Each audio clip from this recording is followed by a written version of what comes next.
my name is Wijaya and today we are going to talk about My Sister, the Serial Killer by Oyinkan Braithwaite. So Oyinkan Braithwaite is a Nigerian author and I first discovered this book when I was actually looking through the list of the books that got shortlisted for Women's Prize for Fiction in 2019, and out of all the titles, this is the title that grabs my attention the most because of the fact that the title is My Sister, the Serial Killer. Just look at how attention grabbing it is. And of course the beautiful book cover featuring a stunning young woman with this beautiful turban and the reflection of a hand with a knife on the shades, on the pair of shades here. Is this a pair of shades or is this a pair of glasses? I think it's a pair of shades, right? So yes, these are definitely contributing factors into why I decided to buy this book, and I did purchase this book a few months later. I bought this in Kinokuniya for 48 ringgit 35 cents. Pretty decent price, I would say. Usually the books in Kinokuniya are way more expensive, like, although of course I was hoping it would be 30 plus rather than 48, but it's Kinokuniya, what do you expect? My Sister, the Serial Killer by Oyinkan Braithwaite is actually about these two siblings. So it started off this one night. Actually it started way back, way before that, but the book opens with, this person named Korede. She's a nurse. She works in a hospital in Lagos. Lagos is actually the capital city of Nigeria. So one night she was about to have dinner and then she received a distress call from her sister, and she accepted the call calmly. She listened to her sister calmly, and then she drove to the location of the crime scene calmly and did everything calmly, from getting rid of the body to cleaning up the whole place with bleach and rubber gloves. And she even drive to some bridge and just threw the body into the river just like that, all for the sake of her sister. And turns out the reason why she's very calm is because of the fact that it's her third time doing this. So yes, technically her sister can be called a serial killer. It's more than one dead body, you're a serial killer. The older sister is Korede and the younger sister is Ayula. And Korede is very protective about her sister, and Ayula is that damsel in distress, and she's a bit spoiled, to be honest with you. In fact, during that time when Korede comes over to the location of the crime scene and she helps everything, Ayula's behavior is a bit off for me because I don't know, she wasn't very helpful. She's like, oh, I'm just gonna rely on you, you're here, you can save me, okay, everything will be safe. So it's a bit disturbing for me that way, because it feels a little bit unfair for a person to actually rely on the older sister to clean up everything, because at the end of the day you could show a little bit of appreciation because the older sister has actually help you get rid of a dead body for the third time. At least show some remorse, for goodness sake. But yeah, so all these men that she has been killing are actually her boyfriends. So this is actually the third boyfriend that she has killed. Forgot his name, not memorable enough, whatever, doesn't matter, because it's not about the dead bodies, it's about these people, the relationship, the toxic relationship they have. For me, this book is actually somewhat like Dead to Me meets Friends from College, and the series You and Friends from College and Dead to Me, all these three series coming together because of the secrets, dark secrets, and the toxic relationships. It just bothers me. And at the same time you can feel like Korede is tired of all this, like, can you stop killing people, for goodness sake, just stop killing people. But of course Ayula has a reason. She said it was done in an act of defense because this man have been violent to her. But that's the thing, like the last boyfriend, she has only known him for like 1 month, and if she keep on doing this, like killing people that she had just dated for a few weeks, it will get them both into trouble if this keeps going on, because how many missing boyfriends could you possibly have? Like, after this incident, Ayula was kind of reckless because she almost posted a picture just right after she announced the news about her missing boyfriend. So that's very reckless, and Corday is that person who has to like remind her, hey, you cannot do that, that's crazy, that's dangerous for both of us. I mean, obviously the sister is an accomplice now that she know about all these cases, so you really have to be careful. And Ayula is a bit reckless, which kind of annoys me, like, hey, be more helpful next time, can you please? So yeah, and the thing that bothers me is the fact that Ayula acts so normal, but then I guess just because they're not bothered by it doesn't mean, I mean, just because they act normally doesn't mean they're not bothered by it, so it's hard to judge. But she acted so, the way she acts is just so, how do I say this, like, she acted like nothing happened, which really bothers me. But then again, people go with things differently, and I wish she could show a little bit more appreciation for what her sister had done. I think I have repeated it so many times.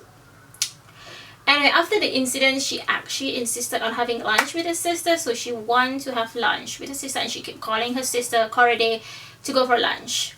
But Corday kind of ignored her, and then so Ayula decided to drop by the hospital.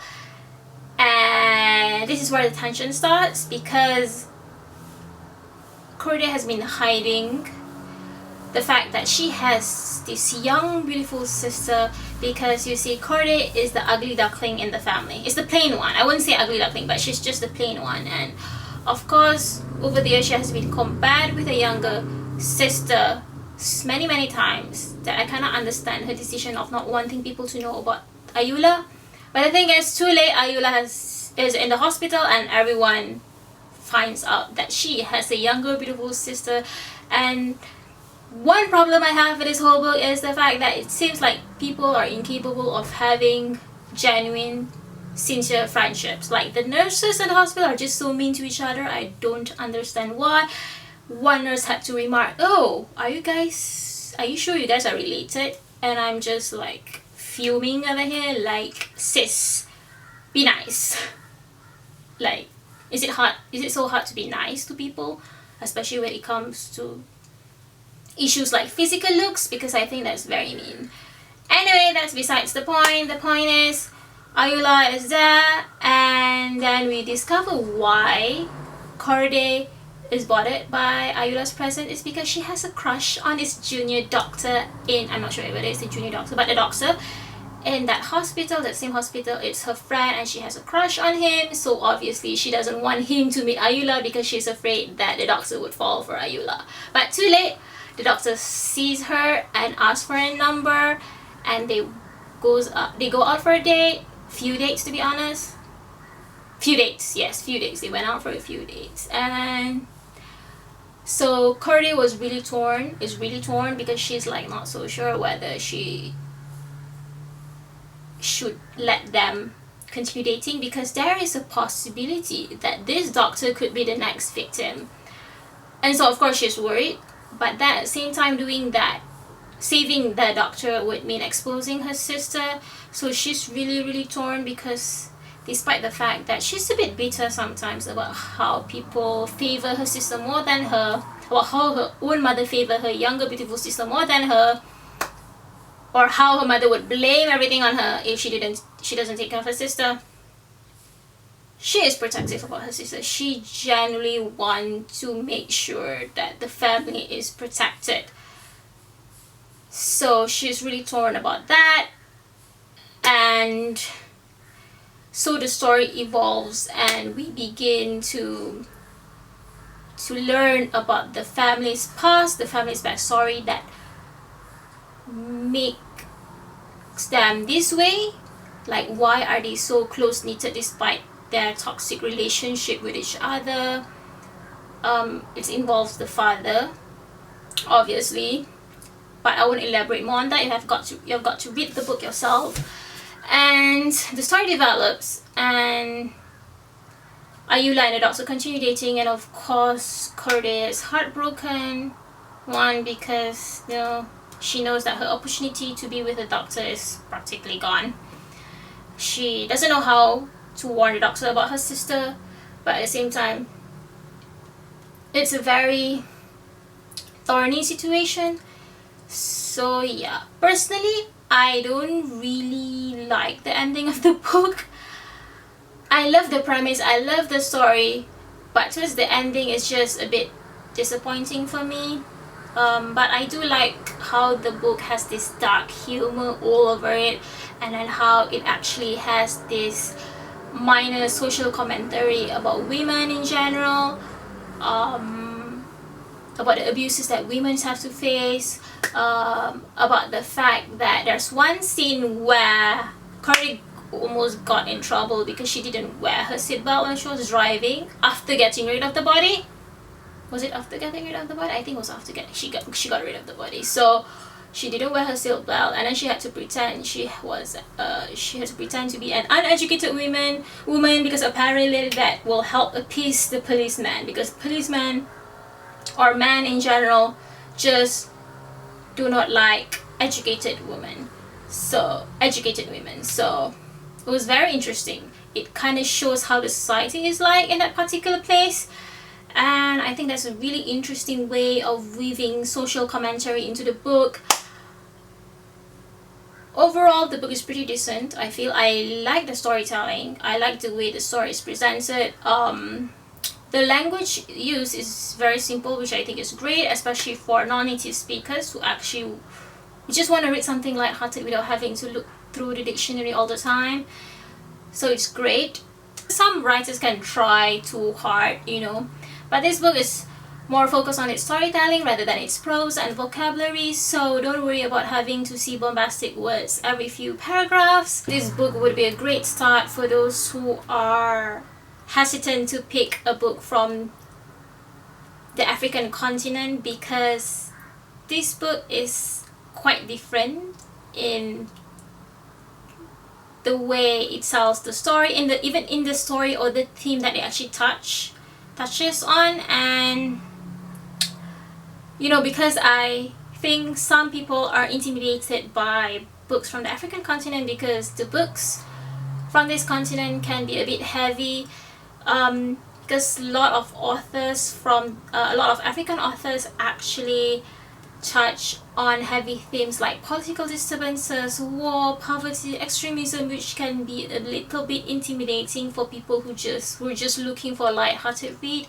So I think this is a great start, because it actually shows the other side of Africa, or the other side of Nigeria. Africa as a continent, Nigeria as a country, but they all share a very difficult past in different ways. And so if you're looking to start reading something from a different region but you want to start light, so I think this will be a great choice. I hope you enjoy my review, and see you next time.